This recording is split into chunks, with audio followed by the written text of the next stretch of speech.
Boa tarde, meu nome é Vitor, eu sou monitor de Física 1 e a gente vai estar falando um pouquinho sobre a primeira lei de Newton. O que é então a primeira lei de Newton, né? Antes de fazer qualquer coisa, eu vou situar vocês aqui dentro desse quadro que coloca todos os princípios hierárquicos dentro da mecânica e ele possui várias ramificações, né? Se a gente for olhar aqui, a gente tem movimento, força, energia ou momento, seja ele qual for. Dentro dessas ramificações, a gente pode separar elas em mecânica translacional ou mecânica rotacional. E do que a gente vai falar hoje, a gente está no quadro da força, especificamente aqui na mecânica translacional. E mais especificamente ainda, a gente está falando da primeira lei de Newton, que diz aqui no quadrinho que a somatória das forças é igual a zero, então a aceleração é igual a zero. Bom, o que exatamente isso significa? Bom, Newton publicou uma vez que todo objeto permanece em seu estado de repouso ou de rapidez uniforme em uma linha reta, a menos que uma força resultante não nula esteja atuando nele.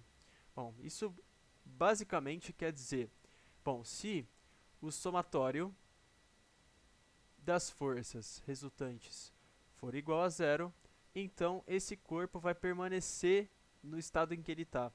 Que isso significa?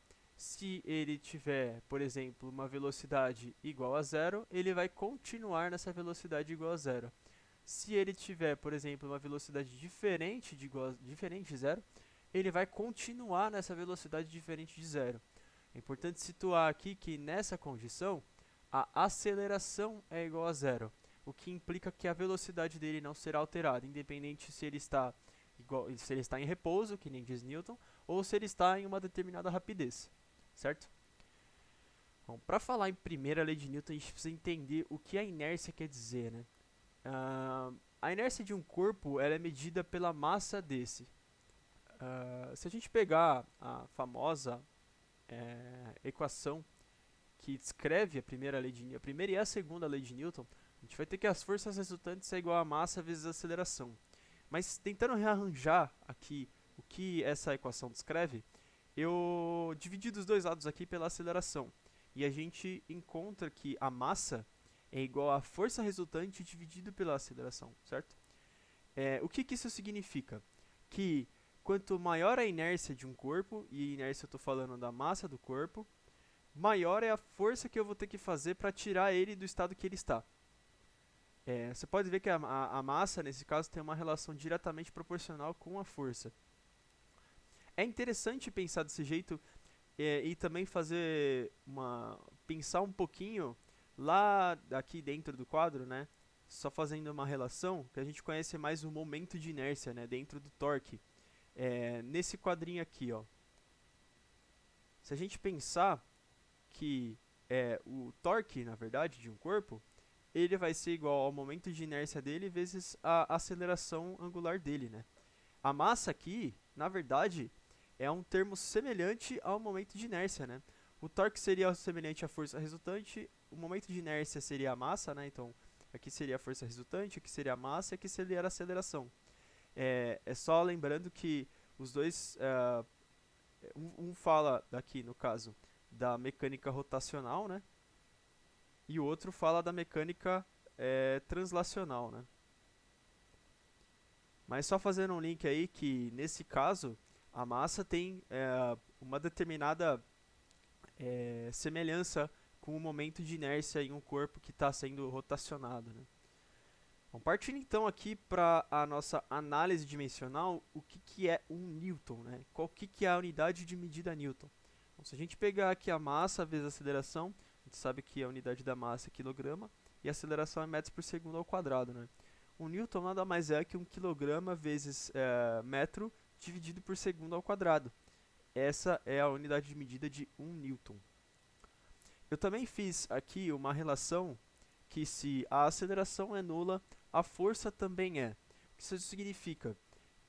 Que a massa ela nunca vai ser nula. Então, se se a somatória das forças resultantes dentro de um corpo for nula, o único termo que pode tornar esse resultado nulo é a própria aceleração. A massa nunca vai ser nula, certo? E aqui eu fiz uma relação, um exemplo, na verdade, com o bilhar, né? O bilhar em si.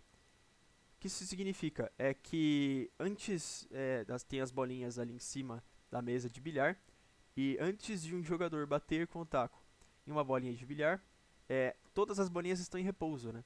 O que é bilhar? É basicamente você utilizar de uma determinada força para tirar uma bolinha do repouso e depois transferir essa energia em formato de força para outra bolinha. Então aqui eu fiz aqui o taco, né? Tá aqui nessa primeira bolinha e a segunda bolinha. Nesse caso estão todos em repouso, né? Quando o jogador bate com o taco nessa primeira bolinha, essa primeira bolinha sai do repouso dela, né? A força resultante agora não é nula. Então ela muda a velocidade dela, no caso, né? Ela é acelerada devido à força não ser nula. E quando ela encontra outra bolinha, ela também muda o estado daquela outra bolinha, né? Devido ao choque aqui, né, entre as duas bolinhas, a força que estava aqui é repassada para essa bolinha, né? E então ela passa a ter alguma... a força dela agora não é nula, então ela é acelerada e, portanto, a força resultante dela não é zero.